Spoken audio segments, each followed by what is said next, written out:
ಚಾಮರಾಜನಗರದಲ್ಲಿ ಅಂಬೇಡ್ಕರ್ ಭಾವಚಿತ್ರಕ್ಕೆ ಅವಮಾನ ಆಗಿದೆ ಅಂತ ಹೇಳಲಾಗ್ತಾ ಇದೆ. ಫ್ಲೆಕ್ಸ್ ಹರಿದು ವಿಕೃತಿಯನ್ನು ಮೆರೆದಿದ್ದಾರೆ ಕೆಲ ಕಿಡಿಗೇಡಿಗಳು.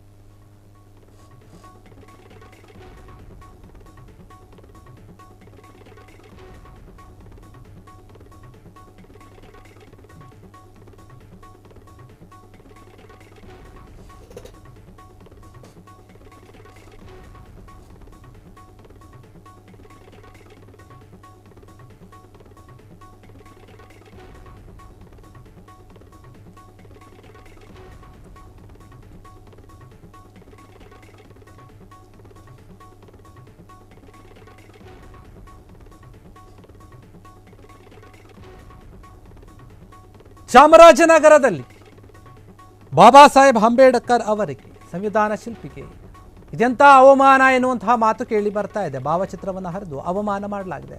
ಫ್ಲೆಕ್ಸ್ ಹಾಕಿದ್ರು, ಅದನ್ನು ಹರಿದು ವಿಕೃತಿಯನ್ನು ಮೆರೆದಿದ್ದಾರೆ ಕೆಲ ಕಿಡಿಗೇಡಿಗಳು. ಫ್ಲೆಕ್ಸ್ ಹರಿದು ಏನು ಸಂವಿಧಾನ ಶಿಲ್ಪಿ ಅಂಬೇಡ್ಕರ್ ಅವರಿಗೆ ಫ್ಲೆಕ್ಸ್ ಹಾಕಿದ್ರು, ಅವ್ರ ಫೋಟೋ ಹಾಕಿರ್ತಾರೆ, ಆ ಬ್ಯಾನರ್ಗಳನ್ನು ಹರಿದು ಫ್ಲೆಕ್ಸ್ಗಳನ್ನು ಹರಿದು ಒಂದು ರೀತಿಯಲ್ಲಿ ವಿಕೃತಿಯನ್ನು ಮಾಡಿದ್ದಾರೆ.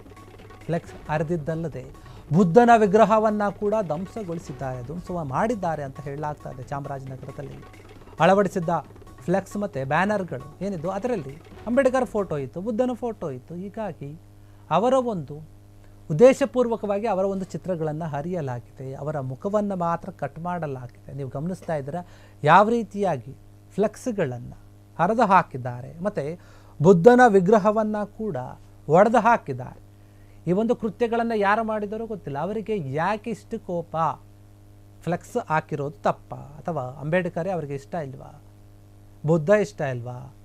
ಬೌದ್ಧ ಧರ್ಮವನ್ನು ಅಂಬೇಡ್ಕರ್ ತೆಗೆದುಕೊಂಡ್ರು, ಅದಕ್ಕೋಸ್ಕರ ಅದಕ್ಕೆ ಬುದ್ಧನನ್ನು ಕೂಡ ವಿರೋಧ ಮಾಡ್ತಿದ್ದಾರೆ.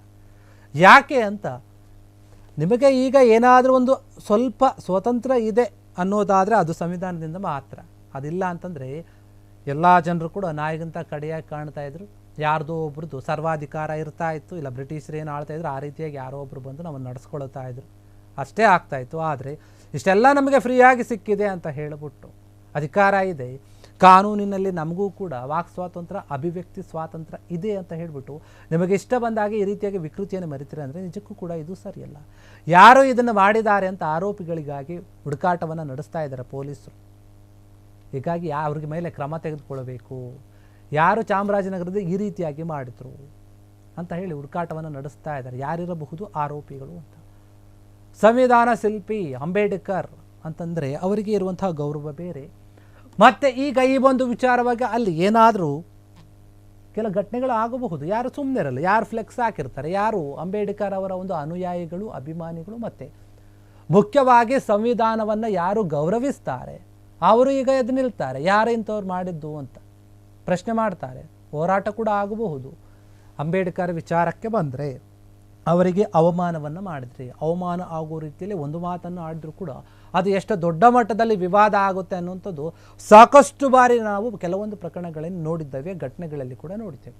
ಆದರೂ ಕೂಡ ಈ ರೀತಿಯಾಗಿ ಇವರು ನಡ್ಕೊಳ್ತಾರೆ ಅಂತಂದರೆ ಇವರು ಉದ್ದೇಶಪೂರ್ವಕವಾಗಿ ಮಾಡಿದಂತ ಗೊತ್ತಾಗ್ತಾ ಇದೆ. ಮತ್ತು ಇವರಿಗೆ ಎಷ್ಟು ಬಂಡ ಧೈರ್ಯ ಇರಬಹುದು ಅಂತ. ಒಂದು ವೇಳೆ ಪೊಲೀಸರ ಕೈಗೆ ಸಿಕ್ಕ ಮೇಲೆ ಏನು ಶಿಕ್ಷೆ ಆಗುತ್ತಲ್ಲ ಆವಾಗ ಗೊತ್ತಾಗುತ್ತೆ ನಾವೆಂಥ ಒಂದು ದೊಡ್ಡ ತಪ್ಪು ಮಾಡಿದ್ವಿ ಅಂತ. ಕಾನೂನಿನಲ್ಲಿ ಸಾಕಷ್ಟು ರೀತಿಯಾದಂತಹ ಒಂದು ವ್ಯವಸ್ಥೆ ಇದೆ. ಎಲ್ಲ ಒಂದು ತಪ್ಪಿಗೂ ಕೂಡ ತಪ್ಪಿಸ್ಕೊಳ್ಳೋಕೆ ದಾರಿ ಇದ್ದರೆ ಶಿಕ್ಷೆ ಆಗೋ ಕೂಡ ಅದೇ ರೀತಿಯಾಗಿ ದಾರಿ ಇದೆ. ಈ ಒಂದು ಯಾರು ಕೃತ್ಯವನ್ನು ಮಾಡಿದರೆ ನಿಜಕ್ಕೂ ಕೂಡ ಅವರಿಗೆ ಶಿಕ್ಷೆ ಆಗಲೇಬೇಕು, ಯಾರೇ ಆಗಿದ್ರೂ ಸರಿ. ಕ್ಷಣ ಕ್ಷಣದ ಸುದ್ದಿಗಳಿಗಾಗಿ ಫ್ರೀಡಂ ಟಿವಿ ಸಬ್ಸ್ಕ್ರೈಬ್ ಮಾಡಿ, ಲೈಕ್ ಮಾಡಿ ಹಾಗೂ ಫಾಲೋ ಮಾಡಿ. ಹೊಸ ಸುದ್ದಿಗಳ ನೋಟಿಫಿಕೇಶನ್ಗಾಗಿ ಬೆಲ್ ಐಕಾನ್ ಮೇಲೆ ಕ್ಲಿಕ್ ಮಾಡಿ.